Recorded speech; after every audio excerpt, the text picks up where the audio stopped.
मु कालीप्रसाद नायक पूर्वतन उपसभापति पुरी बार एसोसिएशन। कथा हूँ सरकार कोर्ट डेवलपमेंट कि टंका देइचंती आगामी भविष्य को आखि आगे रखिकी कोर्टर मान बढ़ेवा चाहूँगी से स्वागत योग्य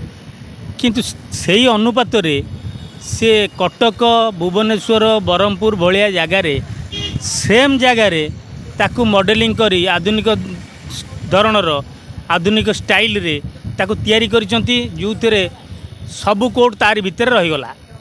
पुरी कोर्ट टाकू सी कहीं एठू 5 किलोमीटर दूर 7 किलोमीटर दूर को छाड़ पठेवा चेष्टा करुँच आमे बुझीपारुनु। आम चाहूँ आम डिमांड कोर्टर जोठी अच्छी पुराना कालरू सेठी ही रहिबो एवं 100 वर्ष रु अधिका हो सारी कोर्ट को ई जगार कहीं से उठेक नवाक चेष्टा करुँचा भी आम जापारूँ। तेणु कोर्ट को अनुरोध सरकार को अनुरोध सरकार सहित भी आमर 3 थर मीटिंग सरला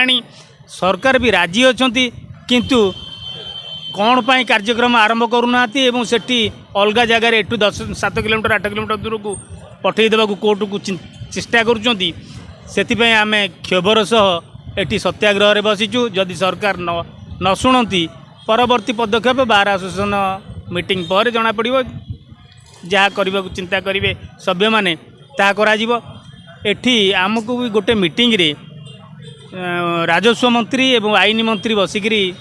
कहले जे एठी थिबा सरकारी ऑफिस 3टा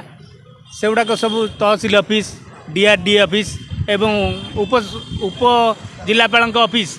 ताकू मिसेईकिरी बड़ एरिया करी एठी ही कार्यक्रम हम किंतु एकता को आमको भूतेई दे से पुणी जाइए शिपस्वर बोली मौजारे 10 एकर जगह नहीं सेटा को कौन कैंसल कले पुणी जाइए नहीं पहुँची ताले बणिया मौजारे जोटा कि जंगल जमी तार कन्वर्सन हो पारनि आईनी तो सेठी कौन सी निर्माण कार्य हाँपाई कौन से सिक्यूरीटी जो जेड कैटेगोरी कौन से सिक्यूरीटी जोन से अच्छी से भाओलेट करी सरकार निजे निजे ताकू बाउंड्री करवा आरंभ कले जोटा कि आईन तो युक्तियुक्त नुहे। तेणु सेठी भी पुरी सहर पर मधुर जल संरक्षण को इंग्रेज अमल आसी मधुर जल पुरी सहर को आगामी 10-20 वर्ष पर नियंट हम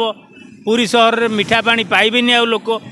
ताकू भाओलेट करी सरकार सेठी जो योजनाबद्ध भाव में करुँच